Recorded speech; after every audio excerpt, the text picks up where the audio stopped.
Imaginar una vida feliz y plena puede llevar a veces a concebir una vida sin necesidades y sin riesgos. Habitar en la zona de confort suele presentarse como la vida ideal. Y eso es tan ilusorio como si pretendiéramos habitar por siempre en el seno materno y calificáramos al nacimiento como algo insatisfactorio, peligroso y no deseable. Notemos que es en la oposición de la tierra que el niño se afirma y se incorpora, y que en el vacío que haya frente a sí mismo es en donde puede dar pasos para desarrollar sus nuevas posibilidades. Precisamente es en esos límites que combinan oposición y vacío en los que descubre sus nuevas posibilidades de ser. Puede vivir erguido y caminar por sí mismo.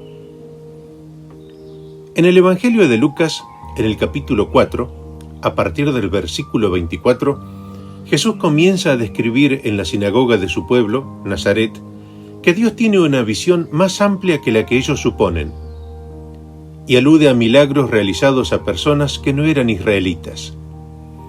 Esto enfurece a los oyentes y lo empujan fuera de la ciudad, hasta un lugar escarpado, con la intención de despeñarlo.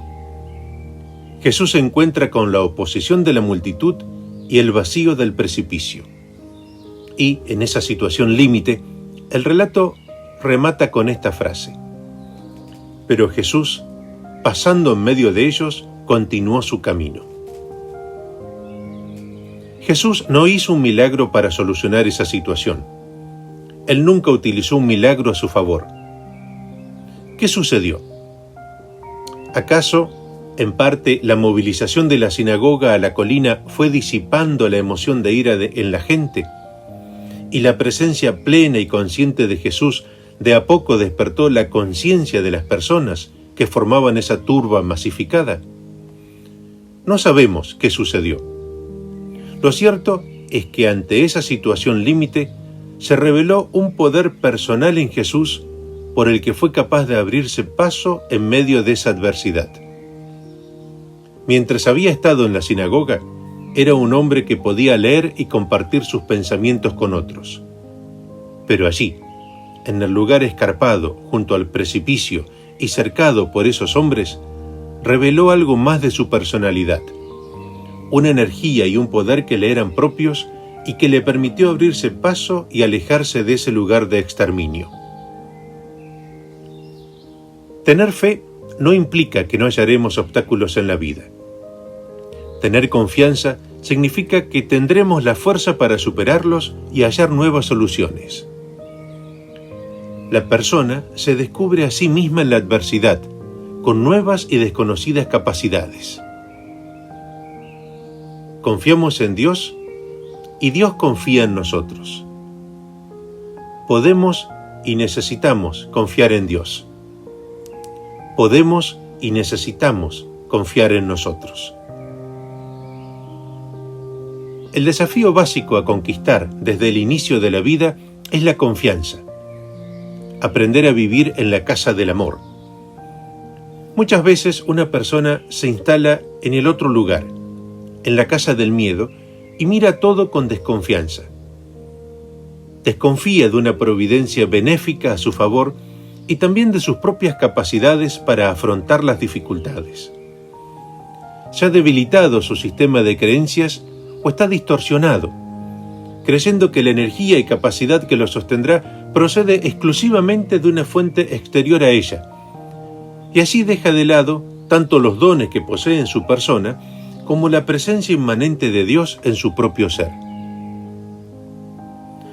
Evoquemos esos momentos en los que hemos estado en situaciones límites, en los que creíamos que no podíamos continuar más. ¿Qué podemos descubrir en ellos? Sin duda poseen una riqueza y una verdad subjetiva que nos fortalece. También, otro elemento en común que podríamos hallar es que avanzamos y salimos de ese lugar, sin saber previamente cómo salir de esa situación, sin un plan minuciosamente detallado, sin contar con todas las variables a considerar ante nuestra vista, avanzamos. Porque sin saber cómo lo hacemos, simplemente lo hacemos. Pretender tener todo bajo control, querer contar con toda la información, programar obsesivamente cada paso, lejos de aportarnos fluidez y soluciones, nos limita y nos hace incapaces para asumir la vida y desplegarnos en ella. El pánico paraliza y la temeridad extermina. Pero entre esos dos extremos se hace una virtud necesaria para vivir la vida en plenitud: la audacia. Es esa capacidad para tomar riesgos, para ir más allá de la zona de confort, para atreverse con lo nuevo e inexplorado. Te propongo un ejercicio. Escribe una lista de tus miedos actuales. Enuméralos. Una vez que tengas el detalle, busca 2 sitios, 2 lugares, y a uno desígnalo como el lugar del miedo y de la desconfianza, y al otro como el lugar del amor y de la confianza. Ocupa primero un lugar, y desde allí contempla las cosas o situaciones que te atemorizan. Luego, ocupa el otro y haz lo mismo. A continuación, compara lo que has percibido y haz una decisión interna desde qué lugar deseas asumir tu vida. En 1915, Ernest Shackleton lideró una expedición a la Antártida que se transformó en una hazaña de supervivencia. Cuando el Endurance, la embarcación que los transportaba, quedó atrapada en el hielo, todos debieron enfrentar una situación que parecía imposible de resolver: sobrevivir en la soledad del Polo Sur, a más de 500 kilómetros de cualquier punto de civilización. En ese momento límite, Shackleton reunió a su tripulación y les ordenó que se despojaran de todo lo superfluo. Cada uno no debía exceder de 1 kilo en la carga de efectos personales. Y así afrontaron un nuevo desafío del que dependían sus vidas.